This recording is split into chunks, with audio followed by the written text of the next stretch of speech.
ഏതെങ്കിലും പ്രത്യേക സമുദായത്തെ ഒറ്റപ്പെടുത്തുക, അവരെ ഭീകരവാദികളായി ചിത്രീകരിക്കുക എന്ന പ്രശ്നം ഉത്ഭവിക്കുന്നേയില്ല. ഇപ്പൊ മുഖ്യമന്ത്രി പിണറായി വിജയൻ നടത്തിയ പ്രസ്താവനയിൽ പറഞ്ഞു തീവ്രവാദത്തിനും ഭീകരവാദത്തിനും മതമില്ല എന്ന്. അതൊരു ഭാഗികമായ സത്യം മാത്രമാണ്. ഇവിടെ മാവോയിസ്റ്റ് തീവ്രവാദമുണ്ട്. മാവോയിസ്റ്റ് തീവ്രവാദത്തിന് പിന്നിൽ മതമില്ല, ഉള്ളത് മാവോയിസമാണ്. ഇവിടെ ഭാഷാ ഭീകരവാദമുണ്ട്. മഹാരാഷ്ട്രയിൽ ശിവസേനക്കാർ ഭാഷാ തീവ്രവാദത്തിന്റെ ആൾക്കാരാ. അവിടെ മതമല്ല, ഭാഷയാ ഉള്ളത്. അതുപോലെ ഭരണകൂട ഭീകരതയുണ്ട്. അതിന് പിന്നിൽ മതമില്ല, അവിടെയുള്ളത് ഭരണകൂടമാണ്. പക്ഷേ മതത്തിന്റെ പേരിലുള്ള ഭീകരവാദവുമുണ്ട്. അപ്പോൾ അതിന് പിന്നിൽ മതമുണ്ട്. ആ മതം എന്താണ് എന്നുള്ളതാണ് പിന്നത്തെ ചോദ്യം. ഇപ്പൊ നമ്മൾ സാധാരണ ഹിന്ദുത്വ ഭീകരവാദത്തെക്കുറിച്ചും ഹിന്ദുത്വ തീവ്രവാദത്തെക്കുറിച്ചും സംസാരിക്കാറുണ്ടല്ലോ.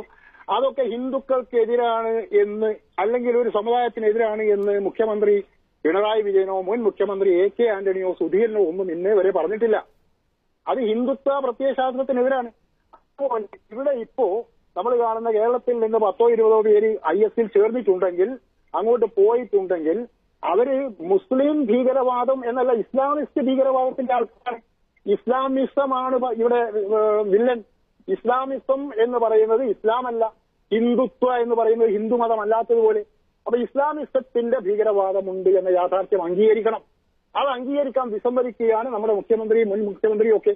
അപ്പൊ എന്താ സംഭവിക്കുന്നത്?